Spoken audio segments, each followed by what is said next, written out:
Good afternoon, all you adventurers. I want to make a quick video today talking about yesterday's errata, that's April 16th, 2025, to the player's handbook, specifically to the spells that have changed in this errata that I just went over in my series of videos talking about changes to spells in the new player's handbook.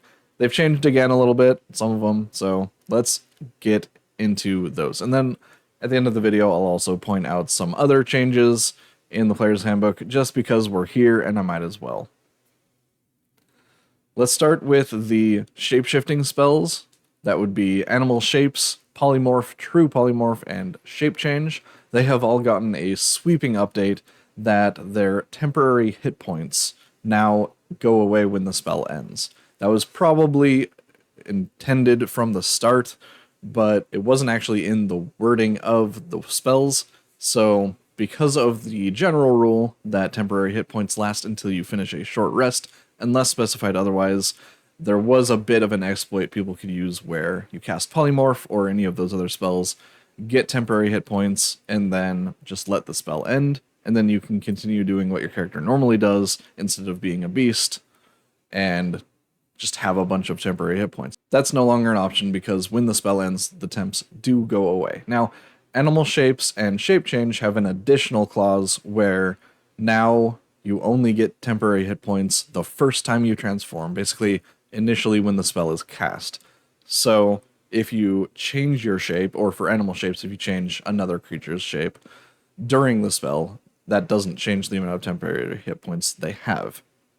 Meaning two things. One, if you transform into something that doesn't have that many HP and then later transform into something that would have more, you're stuck with the lower temporary hit point amount. And two, it means that you can initially transform into something with a great many HP and then transform as an action into whatever creature it was that you actually want to be for the hour. Or transform a group of people into things and then transform them into something more useful with more temporary hit points. And I'll give examples. For Shape Change, you can transform into the CR17 Dragon Turtle, which is the creature with the most HP that is shape changeable, and that is 356 hit points.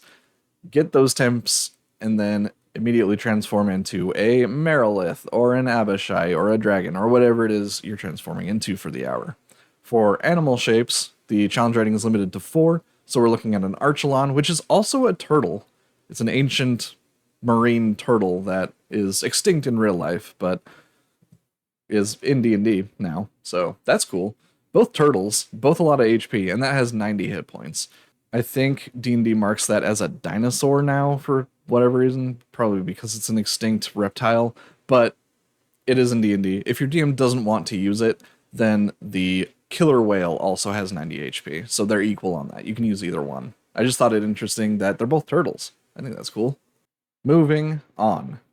There are a few spells that have had their upcasting nerfed from 2 dice to 1 dice, those being Conjure Elemental, down from 2d8 per spell level to 1d8 per spell level, Conjure Fey, down from 2d12 to 1d12, and Conjure Minor Elementals, down from 2d8 to 1d8. More noticeable because that one scales with the number of attacks that our character is making on a turn.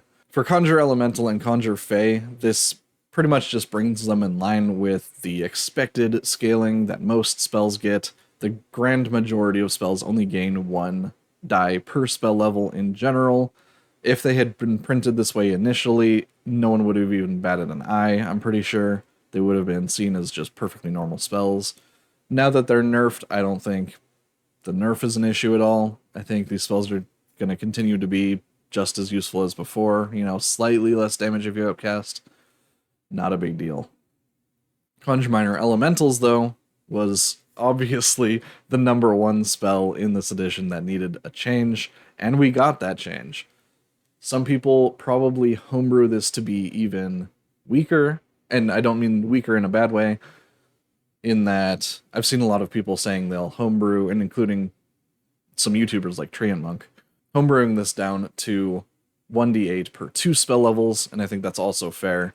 But if you want to use the official, proper printing version of the spell, then I think it's a much better fit now for the game as a whole. It's not as utterly destructively broken.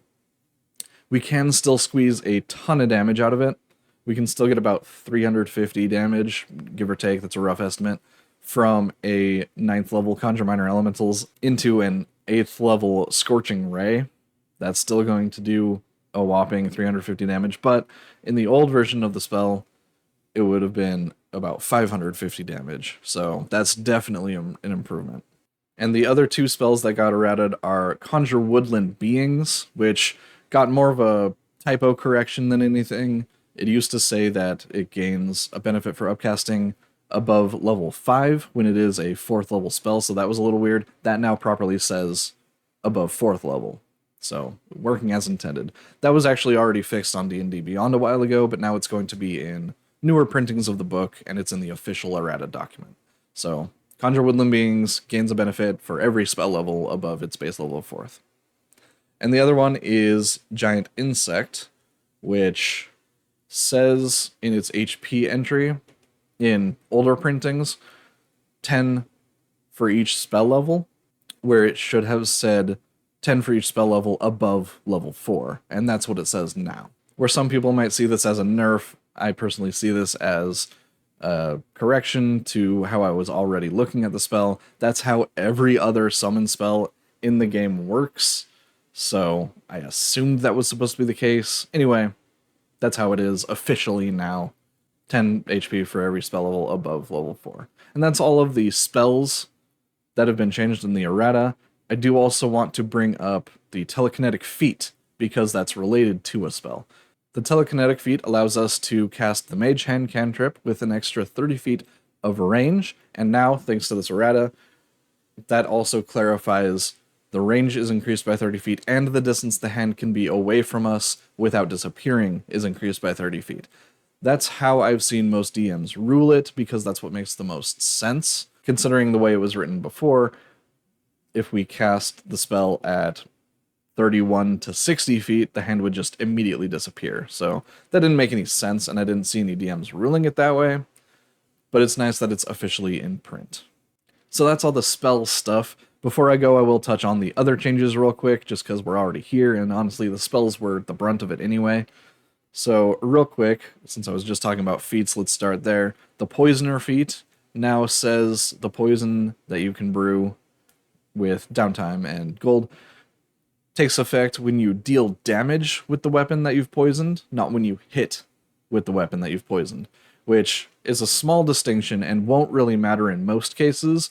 The two that I can think of are, one, if you are maybe a squishy caster or something, and you have a -1 to your strength modifier, you hit an enemy with a hand axe or something that you've poisoned, and you roll a 1 on the damage, and you subtract 1 because that's your strength modifier. You're dealing 0 damage, now the poison doesn't apply.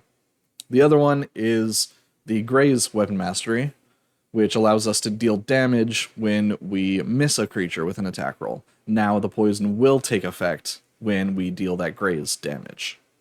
There are 3 erratas related to grappling, so we'll group those together. First of all, the grappled condition itself now says a grappler can release its grappled creature at any time with no action required. It's similar in that case to dropping concentration on a spell, at least that's how I think of it. You can just do it at any time, whether it's your turn or not, without requiring any sort of action. You just release with your hand. And they've changed the words escaping a grapple to ending a grapple, just for a little bit more clarity, because some effects refer to ending a grapple rather than escaping. A semantic difference, but it makes things more consistent. Speaking of, the Goliath powerful build feature now says you have advantage on any ability check to end a grapple, instead of any saving throw to end a grapple. Saving throws aren't used in this edition to end a grapple. That is an athletics check or acrobatics check. So this feature actually functions as it should now. I think most DMs were probably ruling that way anyway, but again, it's in print now, it's better. And the grappler feat now says your speed isn't halved when you move. It now says you don't have to spend extra movement when you move, which is in line with the grappling rules. The grappling rules don't have your speed. They make it cost extra movement to move with a grappled creature. That's, again, a small distinction, but will matter in some cases. If you have a 30-foot move speed, pretty standard, and you move 15 feet and then grab a creature, and your speed were halved, now your speed is 15 feet, but you've already moved 15 feet, so you can't move anymore. That's not the way it is. If you walk 15 feet and grapple somebody, now you can move essentially 5 feet, and then have 5 feet of movement left over, which isn't enough to move another space. Does that make sense? Very few things in this game have a creature's move speed, one of those being Spirit Guardians, and that's why Spirit Guardians is such a powerful defensive tool, and I see so many people mess this up, and that's why I'm bringing it up now, just to be really clear. Spirit Guardians halves a creature's movement, so if a creature with 30 feet of move speed moves 15 feet and enters a Spirit Guardian's radius, their speed is halved to 15 feet, which they've already used, so they can't move anymore. They stop in their tracks. So the new phrasing in the grappler feat reflects that grappling doesn't work the same way as Spirit Guardians. It doesn't have your speed, so it's consistent with the grappling rule now. And that's pretty much it. The hide action now says you have the invisible condition while hidden. It didn't used to specify while hidden before. And now the benefits of being hidden don't end when the condition ends on you, per the old version of the feature, or glossary definition. It now says when you stop being hidden. So that gives us a little better picture of when circumstances no longer allow you to hide, you stop being invisible and gaining the benefits of being invisible and hidden. So no, you can't just hide behind a box or something, a barrel, and then walk around invisible in front of people. That's not how that works. I don't think that was how that was supposed to work, but the hide rules are all really convoluted now. That's something that honestly could use more errata work, I think, but maybe that's just me. It's at least a little bit better now. And last, all of the stat blocks in the player's handbook are replaced with their monster manual entries. I think most of those are pretty much the same. The point is, if you have the monster manual, just use those stat blocks. The general rule in D&D for this kind of thing is to use the newest version of anything that's been reprinted. So now that the monster manual is out, go ahead and use those versions of the stat blocks. Most of them are probably the same. Anyway, I have rambled long enough about these things. I just wanted to get the information out there, especially because I just made a series talking about these spells and how they differ from the 2014 version, and now they're immediately outdated, so I want to make sure those corrections were made. And I'm not the first, and I won't be the last D&D YouTuber to make this video. Plenty of people I have already seen talking about this errata, so if you want more information or anything that I've tried to explain maybe wasn't the most clear, there are plenty of other YouTubers you can go watch that have explained in different words that might make more sense. Go check them out, and thanks for watching my video, and I will see you in the next one, whatever that happens to be. Dragon Week is coming up, so that should actually be the next thing on the list. I'll see you there, and have fun adventuring.